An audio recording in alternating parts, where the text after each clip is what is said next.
Isaiah chapter 53. Who has believed our message, and to whom has the arm of the Lord been revealed?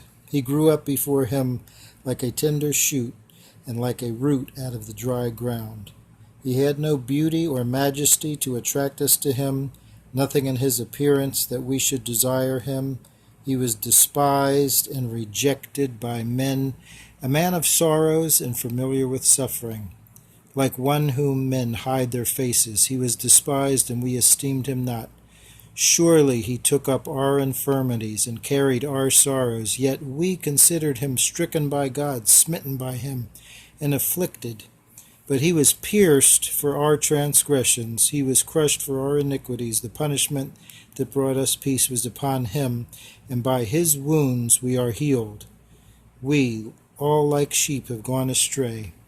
Each has turned to his own way, and the Lord has laid on him the iniquity of us all. He was oppressed and afflicted, yet he did not open his mouth. He was led like a lamb to the slaughter, and as a sheep before her shearers is silent, so he did not open his mouth.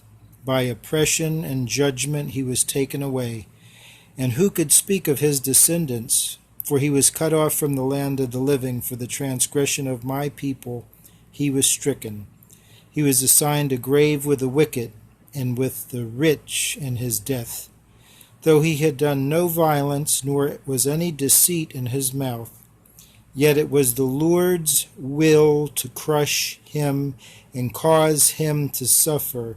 And though the Lord makes his life a guilt offering, he will see his offspring and prolong his days, and the will of the Lord will prosper in his hand. After the suffering of his soul, he will see the light of life and be satisfied. By his knowledge my righteous servant will justify many, and he will bear their iniquities. Therefore I will give him a portion among the great, and he will divide the spoils with the strong, because he poured out his life unto death, and was numbered with the transgressors. For he bore the sin of many, and made intercession for the transgressors. Isaiah chapter 53.